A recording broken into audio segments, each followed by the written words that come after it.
നമസ്കാരം, PSC പ്ലസിലേക്ക് സ്വാഗതം. LDC, LGS degree level exam ഒക്കെ വരികയാണല്ലേ. അപ്പോൾ അതിന് വേണ്ടിയിട്ട് പ്രീവിയസ് ഇയർ ക്വസ്റ്റ്യൻ പേപ്പർ വെച്ചുകൊണ്ട് എങ്ങനെയാണ് നമ്മൾ കംപ്ലീറ്റ് ചെയ്യേണ്ടത് സിലബസ് എന്ന് കുറച്ച് കുട്ടികളായി ചോദിക്കുന്നു. അപ്പോൾ അതുകൊണ്ട് ഒരു വീഡിയോ ആയിട്ട് ചെയ്യാമെന്ന് വിചാരിക്കുന്നു. നമുക്കറിയാം syllabus, previous year question paper, SCERT, NCERT ഇതൊക്കെ നല്ല രീതിയിൽ പഠിച്ചിട്ടാണ് നമ്മൾ ഇനിയുള്ള എക്സാമുകളിൽ പോകേണ്ടത് അല്ലേ. സിലബസ് എപ്പോഴും കംപ്ലീറ്റ് ചെയ്യാൻ വേണ്ടി നമ്മൾ നോക്കുക. അതിന് ഇമ്പോർട്ടൻസ് കൊടുക്കേണ്ടത് ഈ ഒരു ഇതിൽ എങ്ങനെയാണ് SCERT, NCERT ടെക്സ്റ്റുകൾക്ക് ഇമ്പോർട്ടൻസ് കൊടുത്ത് പഠിക്കണം. അതോടൊപ്പം തന്നെ PSCയുടെ ട്രാക്ക് മനസ്സിലാക്കാൻ നമ്മളെ സഹായിക്കുന്നത് എപ്പോഴും പ്രീവിയസ് ഇയർ ക്വസ്റ്റ്യൻ ആണ്. അപ്പോൾ എങ്ങനെയാണ് നമ്മൾ പ്രീവിയസ് ഇയർ ക്വസ്റ്റ്യൻസ് അനലൈസ് ചെയ്ത് പഠിക്കേണ്ടത് എന്നുള്ളതാണ് ഈ ഒരു വീഡിയോയിലൂടെ പറയുന്നത്. അപ്പോൾ ഞാൻ എങ്ങനെയാണോ പഠിക്കുന്നത് ആ ഒരു രീതിയാണ് നിങ്ങൾക്കും പറഞ്ഞു തരുന്നത്. അപ്പോൾ അത് സ്യൂട്ടായിട്ടുള്ളവരാണെങ്കിൽ തീർച്ചയായും അത് അങ്ങനെ തന്നെ എടുക്കുക കേട്ടോ. അപ്പോൾ നമുക്കറിയാം, ആദ്യമേ നമ്മൾ ചെയ്യേണ്ടത് എപ്പോഴും സിലബസ് ഒരു പ്രിൻ്റ് ഔട്ട് എടുത്ത് വയ്ക്കുക എന്നുള്ളതാണ്. ഫോണിലുള്ളതല്ലാതെ നമ്മൾ ഏതാണോ, ഇപ്പോൾ LDC ആണ്, LGS ആണ്, ഏതാണോ ഫോക്കസ് ചെയ്യുന്നത് അതിൻ്റെ എല്ലാത്തിൻ്റെയും, ഇപ്പോൾ LDC ആണെങ്കിൽ LDCയുടെ സിലബസ് നമ്മൾ പ്രിൻ്റ് ഔട്ട് എടുത്ത് വയ്ക്കുക എന്നുള്ളതാണ് ഫസ്റ്റ് നമ്മൾ ചെയ്യേണ്ടത്.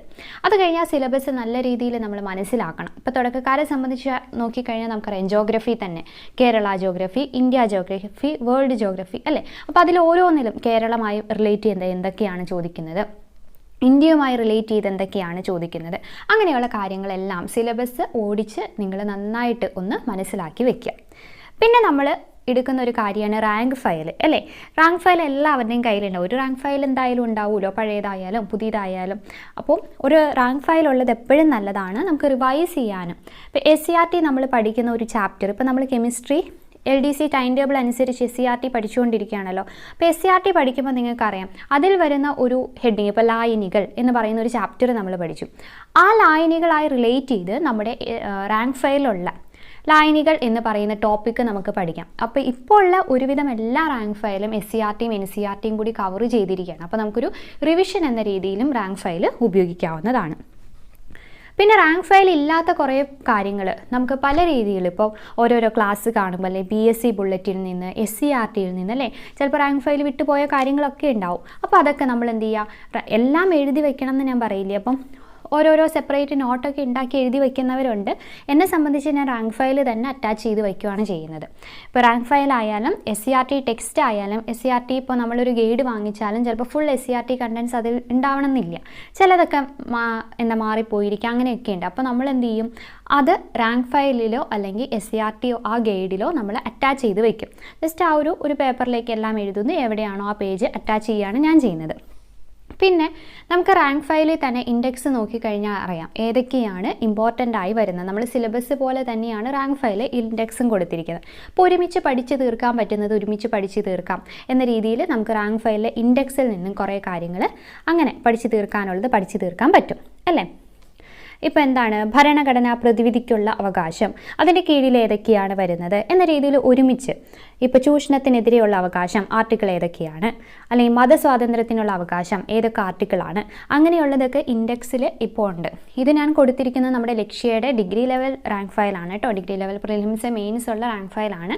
അത് കൊടുത്തു എന്നേ ഉള്ളൂ. ഏതാണോ നിങ്ങളുടെ കയ്യിലുള്ള റാങ്ക് ഫയൽ, നിങ്ങൾ ഏത് എക്സാമിനാണോ അപ്ലൈ ചെയ്തത് ആ രീതിക്കുള്ള റാങ്ക് ഫയൽ ആയിരിക്കും എപ്പോഴും നല്ലത്. ഇപ്പോൾ LGSന് LDCയുടെ പഠിക്കാം കേട്ടോ. ഡിഗ്രി ലെവലാണെങ്കിൽ നിങ്ങൾക്ക് അറിയാമല്ലോ. പിന്നെ എപ്പോഴും നമ്മൾ സിലബസ് കവർ ചെയ്യുന്നുണ്ടോ എന്നുള്ളത് നോക്കാം. ഇനിയും എങ്ങനെയാണ് പ്രീവിയസ് ഇയർ ക്വസ്റ്റ്യൻ വെച്ച് പഠിക്കുന്നത്. അപ്പോൾ നമ്മൾ കഴിഞ്ഞ ദിവസം ഇന്നലെ ഒരു ഏറ്റവും പുതിയ LDC ലെവലിൽ നടന്ന എക്സാമിൻ്റെ പ്രീവിയസ് ഇയർ ക്വസ്റ്റ്യൻ അനലൈസ് ചെയ്തു അല്ലേ. അപ്പോൾ അതിൻ്റെ റിലേറ്റഡ് ഫാക്റ്റും കൂടി പറഞ്ഞു പോയിട്ടാണ്, ഇപ്പോൾ ചമ്പാരൻ സത്യാഗ്രഹം അല്ലെ ഒന്നാമത്തെ ക്വസ്റ്റ്യൻ അതല്ലേ, റിലേറ്റഡ് ഫാക്റ്റും കൂടി പറഞ്ഞു പോയിട്ടാണ് നമ്മൾ അങ്ങനെ റിലേറ്റഡ് ഫാക്റ്റ് അനുബന്ധ വിവരങ്ങളും കൂടി പറഞ്ഞിട്ടാണ് ആ വീഡിയോ ചെയ്തിട്ടുള്ളത്. അപ്പോൾ പ്രീവിയസ് ഇയർ ക്വസ്റ്റ്യൻ പഠിക്കുമ്പോൾ എപ്പോഴും നിങ്ങൾ ശ്രദ്ധിക്കേണ്ടത്, ആദ്യമേ ഒരു ബുക്കിൽ നമ്മൾ ഏതാണോ പഠിക്കുന്നത്, ഇപ്പോൾ ഒരു കാറ്റഗറി നമ്പറോ അല്ലെങ്കിൽ ക്വസ്റ്റ്യൻ കോഡോ എഴുതി വയ്ക്കുക. ഇന്ന ക്വസ്റ്റ്യൻ പേപ്പർ ഞാൻ പഠിക്കുന്നു, ഏത് ലെവലാണ്, LDC ലെവലാണ് എന്നുള്ളത് നമ്മൾ നോക്കി വയ്ക്കുക. എന്നിട്ട് ഇപ്പോൾ ഇവിടെ ഒരു എക്സാമ്പിൾ കാണിച്ചിരിക്കുന്നതാണ് കേട്ടോ, ഇന്നലെ ഞാൻ ചെയ്തിരുന്ന വീഡിയോയിൽ അല്ലേ, ചമ്പാരൻ സത്യാഗ്രഹം. അപ്പോൾ അത് റാങ്ക് ഫയലിൽ ഏത് പേജിലാണ് എന്നുള്ളത് ഞാൻ എഴുതി വയ്ക്കുന്നത്. സാധാരണ ഇങ്ങനെയാണ് ചെയ്യാറുള്ളത്, ഏത് പേജിലാണ് ഏതൊരു ക്വസ്റ്റ്യൻ പേപ്പർ അനലൈസ് ചെയ്യുമ്പോഴും. അപ്പോൾ നമുക്ക് ഒന്നെങ്കിൽ ഇങ്ങനെ തിരിച്ച് എഴുതാം കേട്ടോ. അത് geography, history, Kerala history, India history അങ്ങനെ എഴുതി വെക്കുന്നവരും ഉണ്ട്. ഞാൻ ക്വസ്റ്റ്യൻ പേപ്പർ ആയിട്ടാണ് എഴുതി വെക്കുന്നത്. ഇപ്പോൾ ഒരു ക്വസ്റ്റ്യൻ പേപ്പറിന് ഒന്നാമത്തെ ക്വസ്റ്റ്യൻ നോക്കി ഇവിടെ ഇന്നലത്തെ ക്വസ്റ്റ്യൻ പേപ്പറിൽ ഒന്നാമത്തെ ചമ്പാരൻ സത്യാഗ്രഹം, ഗേദ സത്യാഗ്രഹം, അഹമ്മദാബാദ് മിൽ സമരം. അപ്പോൾ അത് റാങ്ക് ഫയലിലെ ഏത് പേജിലാണ് വരുന്നത് എന്നുള്ളത് ഞാൻ നേരത്തെ നോട്ട് ചെയ്ത് വയ്ക്കും. അത് കഴിഞ്ഞിട്ട് അതായിട്ട് റിലേറ്റ് ചെയ്ത കാര്യങ്ങളൊക്കെ നോക്കി പഠിക്കുകയാണ് ചെയ്യുന്നത്. ഇങ്ങനെ നമുക്ക് ഓരോ ദിവസവും പറ്റുന്ന കാര്യങ്ങൾ നമ്മൾ റാങ്ക് ഫയലിൽ നിന്ന് പഠിച്ചു തീർക്കുകയാണ് ഞാൻ ആദ്യമേ ചെയ്യുന്നത്. പിന്നെ ഇപ്പോൾ നമ്മൾ SCRT കംപ്ലീറ്റ് ചെയ്ത കുറച്ച് കാര്യങ്ങളുണ്ടാവുമല്ലോ. ഇപ്പോൾ Kerala geography, India geography, history, പിന്നെ എന്താണ് നമ്മുടെ ഇപ്പോൾ പഠിച്ചുകൊണ്ടിരിക്കുന്ന ഏതാണ് കെമിസ്ട്രി അല്ലേ. അപ്പോൾ അങ്ങനെയൊക്കെ നമ്മൾ കംപ്ലീറ്റ് ചെയ്തതാണെങ്കിൽ നമുക്ക് പെട്ടെന്ന് SCRTയുടെ ഏത് ചാപ്റ്ററിൽ നിന്നാണ് എന്ന് കൂടി നമുക്ക് മനസ്സിലാവും. ഇപ്പോൾ +1 +2 എടുക്കുന്നില്ല, നമ്മൾ 10 വരെയുള്ളതാണ് എങ്കിൽ കൂടി ഏത് ചാപ്റ്ററിൽ നിന്നാണ് അല്ലെങ്കിൽ എവിടെ നിന്നാണ് നമുക്ക് ഏകദേശം ഒരു ഐഡിയ കിട്ടുകയും ചെയ്യും. അപ്പോൾ അതും നമ്മളൊന്നും കൂടി ഈ ടോപ്പിക്കിനൊപ്പം തന്നെ അതും കൂടി റിവൈസ് ചെയ്യുക. അപ്പോൾ ഞാൻ ചെയ്യുന്ന രീതി എന്ന് പറയുന്നത് ക്വസ്റ്റ്യൻ എഴുതുന്നു, ആ ക്വസ്റ്റ്യനായി റിലേറ്റ് ചെയ്ത് റാങ്ക് ഫയലിൽ എവിടെയാണോ അത് പഠിക്കുന്നു. അതിൻ്റെ കൂടെ SCRT തപ്പിത്തടഞ്ഞ് അറിയില്ലാത്തവരാണെങ്കിൽ, ഇപ്പോൾ SCRT സ്റ്റാർട്ട് ചെയ്യാത്തവരാണെങ്കിൽ നിങ്ങൾ ഏതാണ് അങ്ങനെ നോക്കേണ്ട ആവശ്യമില്ല. SCRT പഠിച്ച് കഴിഞ്ഞവരാണെങ്കിൽ അല്ലെങ്കിൽ എന്തെങ്കിലും ഐഡിയ ഉള്ളവരാണെങ്കിൽ ആ SCRTയിലെ ആ ഒരു പോയിൻ്റുള്ള ആ ഒരു 2-3 പാരഗ്രാഫും കൂടി ഒന്ന് വായിച്ച് നോക്കാൻ വേണ്ടി ശ്രദ്ധിക്കാം. ഇങ്ങനെയാണ് ഞാൻ ചെയ്തു പോരുന്നത്. ഓക്കെ. പിന്നെ ഞാൻ നേരത്തെ പറഞ്ഞിട്ടുണ്ടായിരുന്നു നമ്മുടെ കയ്യിലുള്ള SCRTയുടെ ഗൈഡുകളൊക്കെ ഉണ്ടാവും അല്ലേ. അപ്പോൾ ഗൈഡിലും ചിലപ്പോൾ കുറച്ച് കാര്യങ്ങളേ ഉള്ളൂ എങ്കിൽ, അല്ലെങ്കിൽ എപ്പോഴും ഞാൻ പറയാറുണ്ട് SCRT എന്ന് പറയുമ്പോൾ നിങ്ങൾ ആ ടെക്സ്റ്റ് തന്നെ വായിക്കണം. നമ്മുടെ ക്ലാസ് കാണുന്നതിനോടൊപ്പം തന്നെ ആ ടെക്സ്റ്റും വായിക്കാൻ പറയുന്നില്ലേ? അതെന്തുകൊണ്ടാണ്? നമുക്കൊരു ഫ്ലോ കിട്ടാനാണ്. ഇപ്പോൾ ഞാൻ നിങ്ങളെ ബേസ് മുതൽ 5ാം ക്ലാസ് മുതൽ കെമിസ്ട്രി എടുത്തു തരുന്ന അല്ലെങ്കിൽ ജോഗ്രഫി ഒക്കെ എടുത്തു തരുന്നത് ആ ഒരു ബേസ് കിട്ടാൻ വേണ്ടിയിട്ടാണ്. അപ്പോൾ അതിന് വേണ്ടിയിട്ട് നമ്മൾ ചെയ്യുമ്പോൾ എപ്പോഴും നമുക്ക് അറിയില്ലാത്ത കാര്യങ്ങൾ അല്ലെങ്കിൽ SCRTയിൽ നിന്ന് മിസ് ചെയ്തിട്ടുള്ള എന്തെങ്കിലും കാര്യമുണ്ടെങ്കിൽ അപ്പം തന്നെ അത് ഇതുപോലെ ഒന്ന് ആഡ് ഓൺ ചെയ്താൽ മതി. ഒരു പേപ്പർ എടുക്കുക, എഴുതുക, ഒട്ടിക്കുക. അപ്പോൾ നമുക്ക് റിവിഷൻ സമയത്ത് വേറെ ഒന്നും നോക്കണ്ട. SCRT ടെക്സ്റ്റ് നോക്കണ്ട, ഒന്നും നോക്കണ്ട. ആകെ ഈ ഒരു ബുക്ക് മാത്രം നോക്കിയാൽ എല്ലാ കാര്യങ്ങളും നമ്മളതിൽ എഴുതി വെച്ചിട്ടുണ്ടാവും. അപ്പോൾ അതേ ഒരു രീതിയിൽ നിങ്ങൾക്ക് ചെയ്യാൻ പറ്റുവാണെങ്കിൽ അങ്ങനെ ചെയ്യുക. പിന്നെ നമുക്കറിയാവുന്ന വേറൊരു കാര്യമാണ് ഇംഗ്ലീഷ്, മാത്സ്, മലയാളം എന്നുള്ളത്. അത് ദിവസവും റാങ്ക് ഫയൽ എല്ലാവരുടെ കയ്യിലും ഉണ്ടാവും അല്ലേ. ഇപ്പോൾ റാങ്ക് ഫയലിൽ തന്നെയുണ്ട് ഓരോ ടോപ്പിക്ക്. പിന്നെ ഇംഗ്ലീഷ്, മലയാളം ആണെങ്കിൽ വൊക്കാബുലറി, മാത്സ് ആണെങ്കിലും ഇതേപോലെ തന്നെ പ്രീവിയസ് ഇയർ ക്വസ്റ്റ്യൻ ചെയ്യുമ്പോൾ ഇംഗ്ലീഷ് ഒരു ടോപ്പിക്ക് എടുത്തു കഴിഞ്ഞാൽ ഇപ്പോൾ ഏതാണോ ചോദിച്ചിരിക്കുന്ന ടോപ്പിക്ക് ഇംഗ്ലീഷും മലയാളവും, ഇപ്പോൾ വൊക്കാബുലറി ആണെങ്കിൽ ആ റിലേറ്റ് ചെയ്തിട്ടുള്ള ക്വസ്റ്റ്യൻ അതിൻ്റെ കൂടെ ഒരു 10 എണ്ണം എക്സ്ട്രാ പഠിക്കാം. അങ്ങനെയാണ് പ്രീവിയസ് ചെയ്യേണ്ടത്. സെയിം തന്നെ മാത്സ്, ഇപ്പോൾ പെർസെൻറ്റേജിൻ്റെ ക്വസ്റ്റ്യൻ ആണെങ്കിൽ നിങ്ങൾ പെർസെൻറ്റേജിൻ്റെ ടോപ്പിക്ക് ഒരു 2-3 ദിവസം കൊണ്ട് കംപ്ലീറ്റ് ചെയ്യുക. പക്ഷേ പിന്നെ അടുത്ത ഒരു പ്രീവിയസ് ഇയർ ക്വസ്റ്റ്യൻ പേപ്പർ എടുക്കുമ്പോഴും ഇതേ പെർസെൻറ്റേജിൻ്റെ ടോപ്പിക് ഉണ്ടാവും. അപ്പോൾ അതൊരു റിവിഷൻ എന്ന രീതിയിൽ നിങ്ങൾക്ക് ചെയ്യാൻ വേണ്ടി സാധിക്കും അല്ലേ. അപ്പോൾ അങ്ങനെ ഇംഗ്ലീഷും മലയാളവും മാത്സും ആ രീതിയിൽ തന്നെ നിങ്ങൾ ചെയ്തു പോവുക.